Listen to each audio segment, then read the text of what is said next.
Good. Then thank you very much for the invitation and for organizing this online conference. I guess it was at least a new challenge. I will present the AMiD project now. The content of it is dual careers and migration in the EU. Migration can be a great potential, but it also comes with some challenges. And in general, migration can be easy in the EU, and it can be beneficial for both career paths, for education and for sports. But the problem is that dual career structures differ between countries, and usually they are restricted to national borders. So almost no services exist that support dual career across borders. To tackle this problem, we developed a team from partners from Austria, Finland, Germany, Slovenia, Italy, and EAS itself. And the main goals of the AMiD project are to raise awareness and knowledge of dual career and migration and to build a network, and then to develop, implement, and assess applicable support structures. The result is we want to outline some practical tools for stakeholders, which are student athletes, universities, and sports institutions. Today, I want to present two main activities, which are first, the current state analysis we did, and second, our migration phase we implemented. The current state analysis from 2018 to mid-2019 consisted of a general literature review, which was quite comprehensive, and practical country-specific situation analysis, where we obtained information about problems, reported best practices, and needs student athletes expressed. These two sub-steps, I will not tell many details about these, but you can find them on our internet site, amid-project.eu, under outputs. And I want to focus today on the AMiD questionnaire we conducted. Then about the second part, starting in mid-2019 until this year, we recruited migrating student athletes. We supported their dual career migration, and then we conducted an interview with them to assess the support and their experience.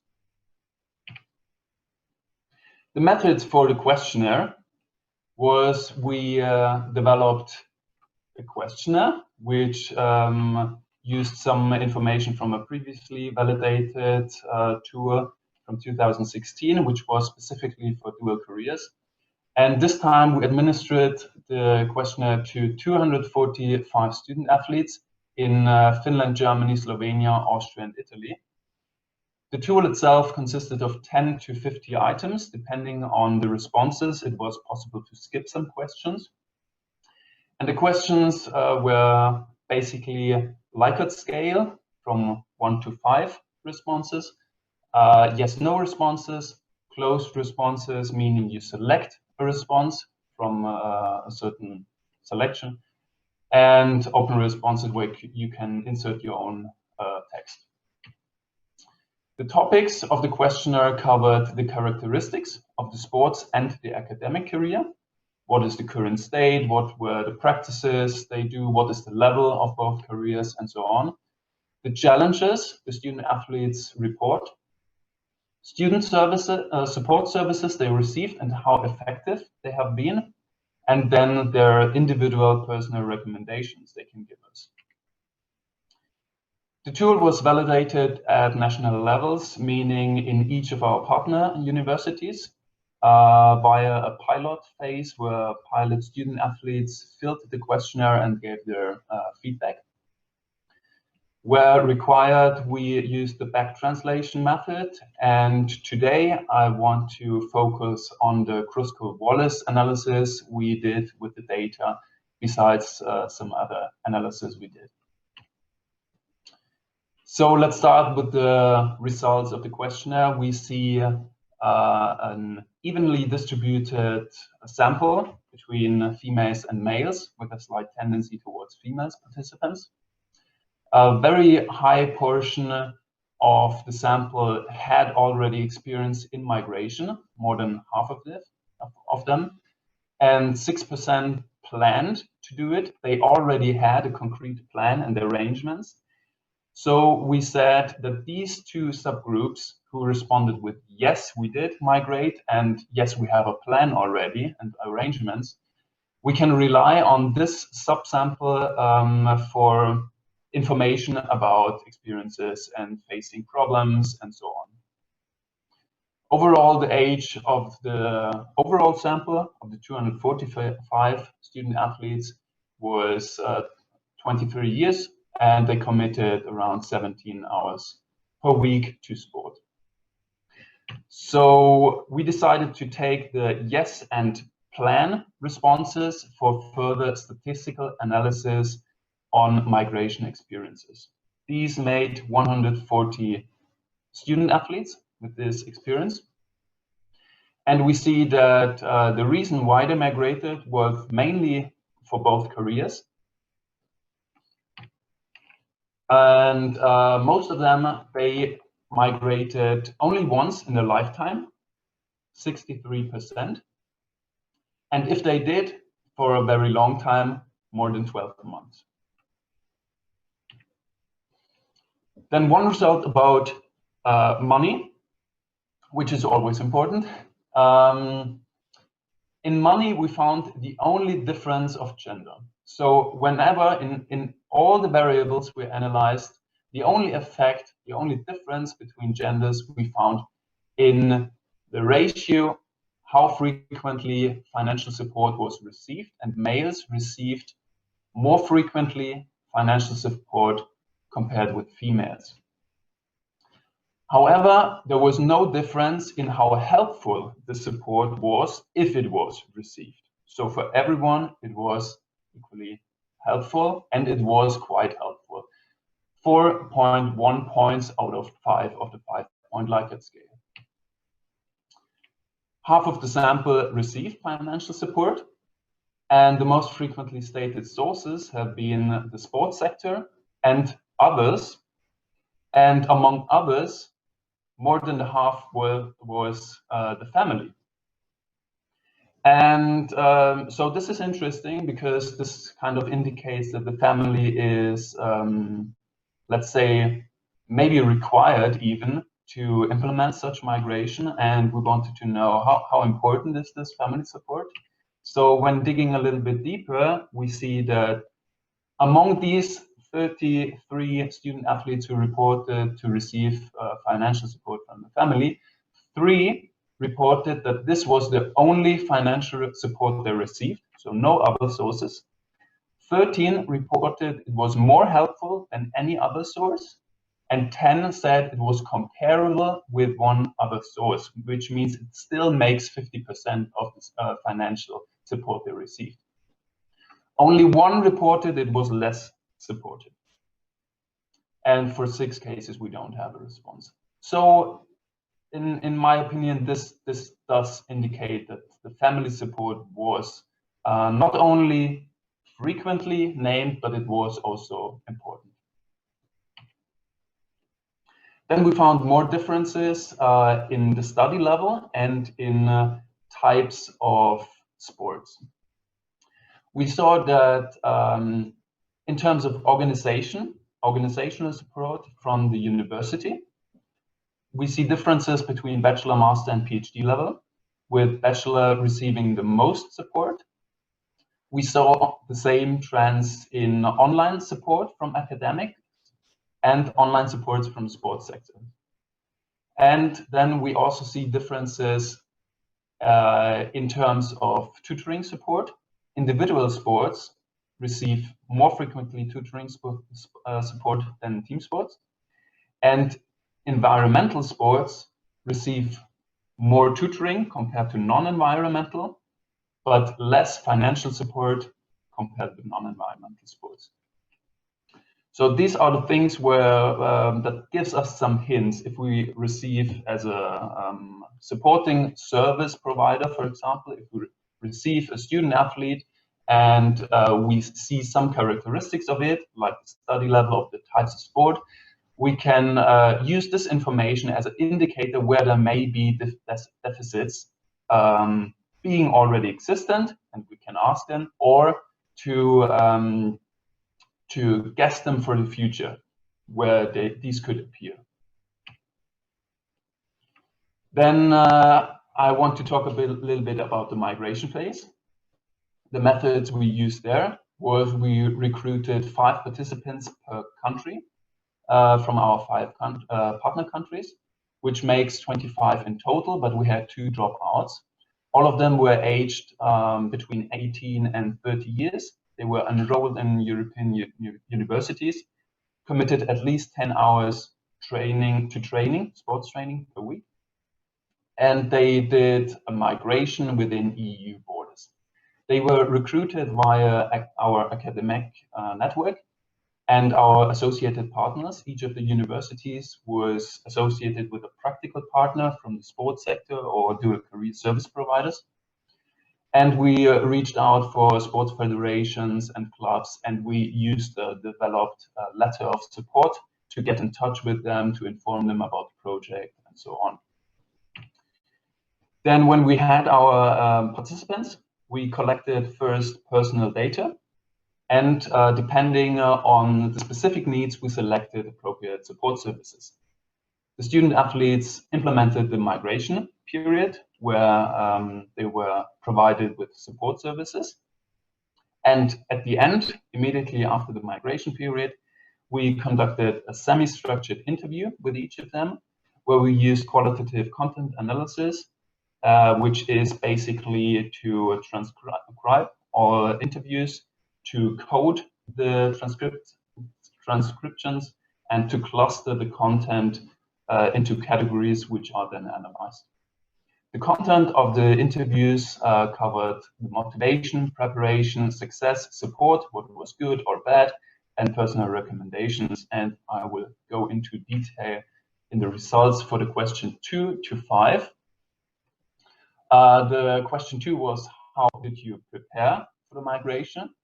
And most frequently, it was stated that student athletes prepared via their personal network, and they also used external help and organizational support.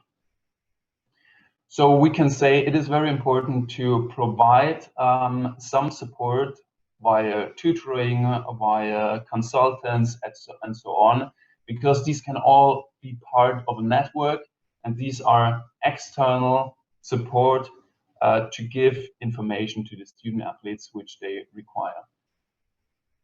Question number 3, how successful was your exchange or your migration? The training quality and sports, so in general, the sports performance was very successful, and it was more successful, tended to be more successful than the academic performance. This is important to keep in mind, because we heard frequently, also in previous analysis, that academics are the field where we observe more frequently challenges, inability to adjust, and decreases in performance, basically. Question number 4, what kind of support did you receive? Most frequently, it was financial support.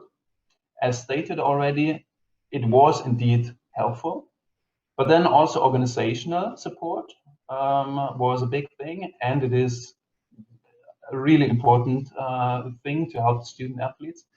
And I think it is a very feasible and implementable support that can be provided by dual career service providers, by universities, and so on. Maybe this is a more feasible and easier implementable approach than financial support.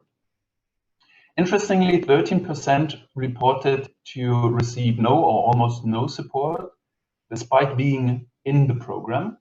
So here we need to raise the question if they really did not receive any support, or if it was not perceived as support. At this point, we cannot yet answer this question, but it's an interesting point, because awareness is one of the problems, and student athletes may not be aware of support services they can receive, or maybe even if they receive, they are not aware. Then question number 5, what was good, what was bad? They reported very frequently organizational challenges. And this is what I mean by saying organizational support is important. It's good that they receive it very frequently, but still it is a major challenge. And then interestingly, we see more challenges in the academic field than in the sports field. So the general findings and conclusions I want to outline are that we observed a very high ratio of migrating student athletes. So this underlines it is a thing and it is an important issue. I repeat, more than half of the sample already had experiences in migration, and another great portion was willing to do so if they could. We found almost no differences between the genders, only in one financial variable. So this may be surprising, but we cannot generalize that if you have a female student athlete who wants to migrate, that this one is expected to have systematically different challenges and needs than males. This is at least what we can say from this, based on this data. But some generalizations are possible in the field of type.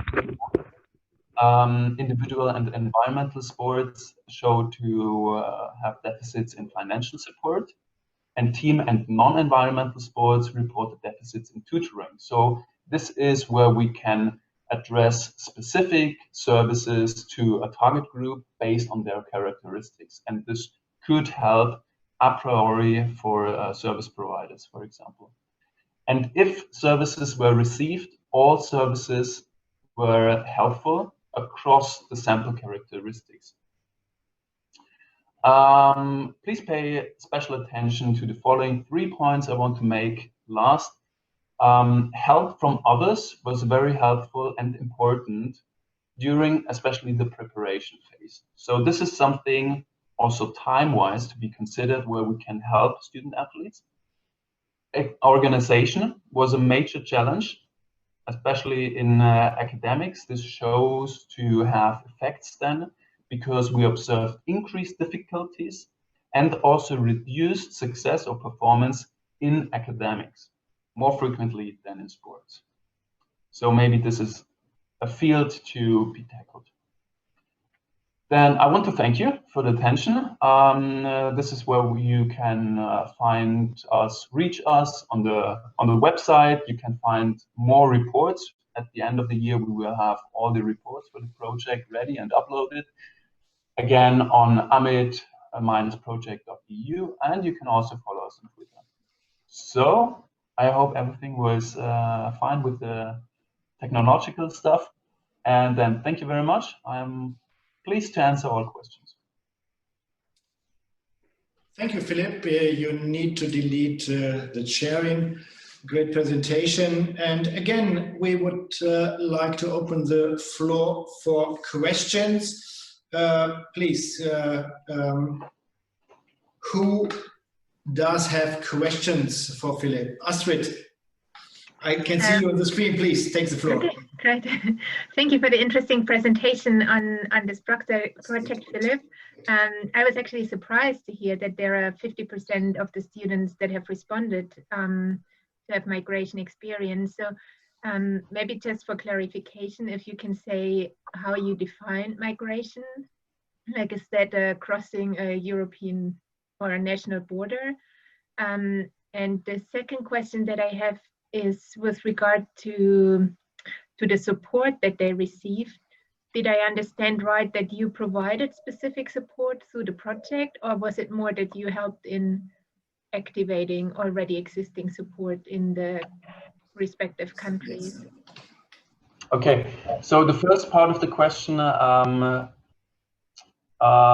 it was at this stage, it was defined as an international migration, so meaning to relocate from one country to another one. Okay. This was defined as a migration.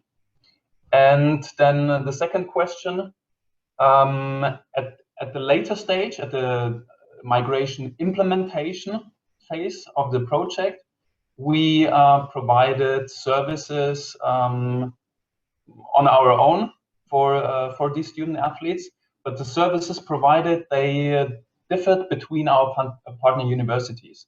And of course, they varied depending on the needs of the student athletes.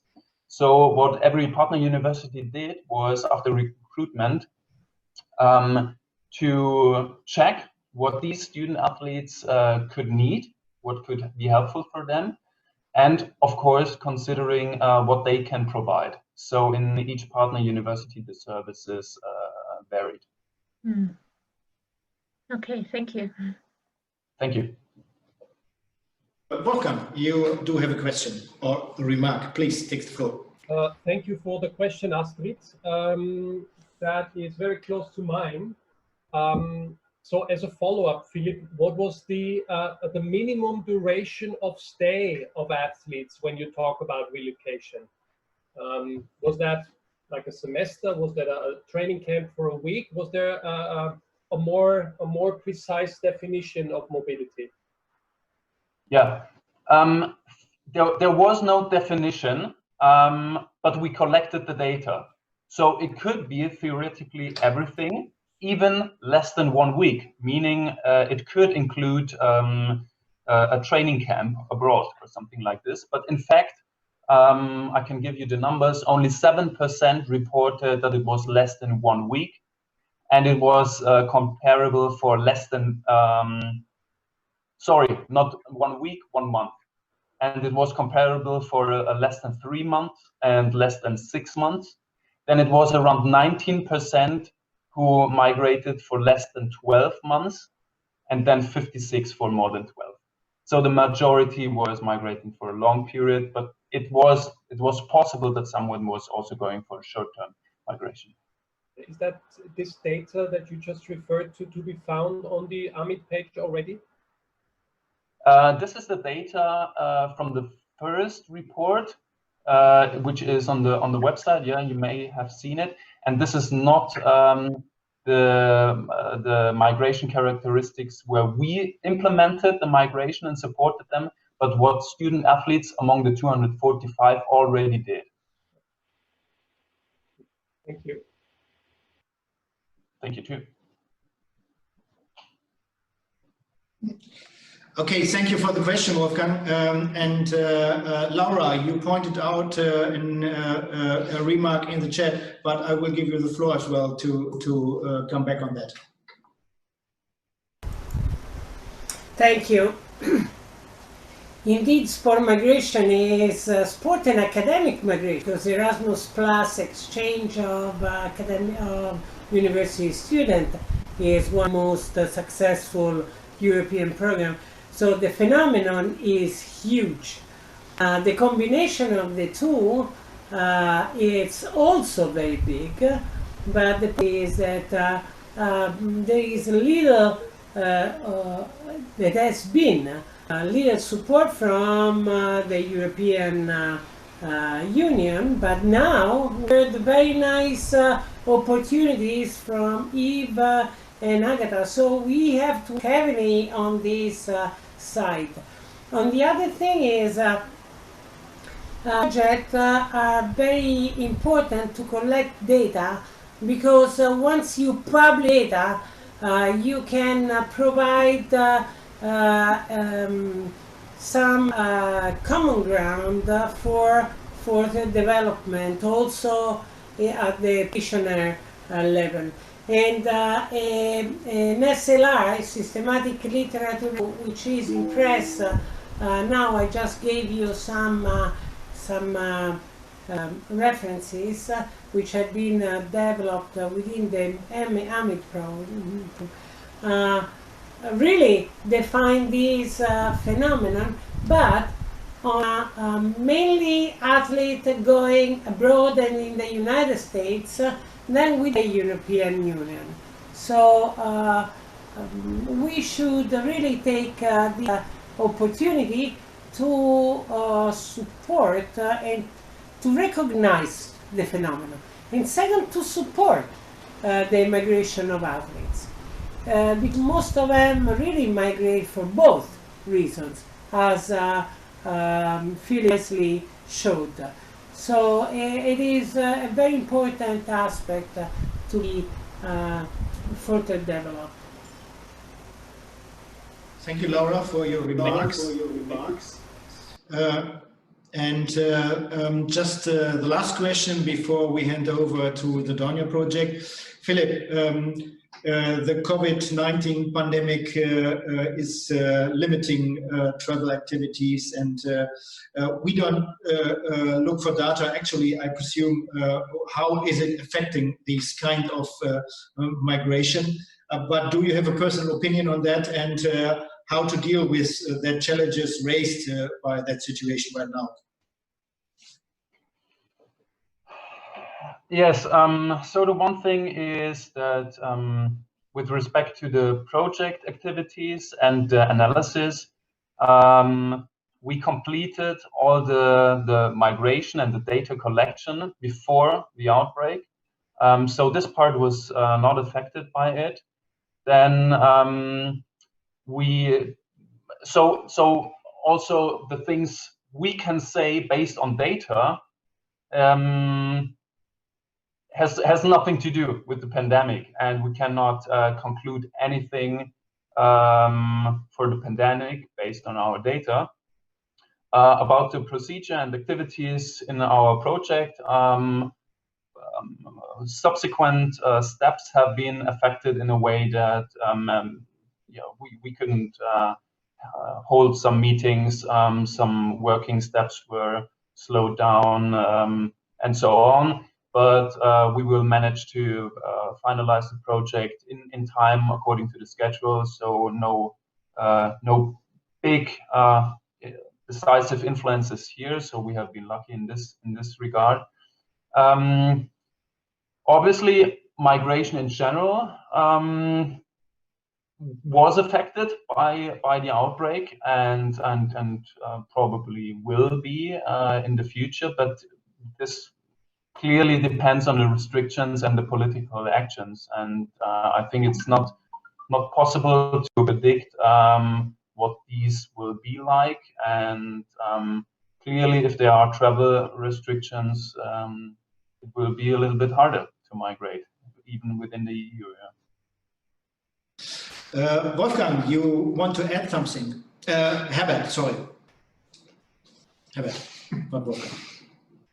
I only want to add one point. I would say that it depends on the countries. So because I myself migrate from Austria to Germany for some months, so between Austria and Germany it's no problem, I think. And it will be also no problem in the future, but it depends on the countries and the between the countries and so on. So, for example, Austria closed the border to Croatia, and so it depends between the countries. So it will be influenced in the future.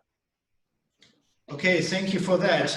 So now we do have a project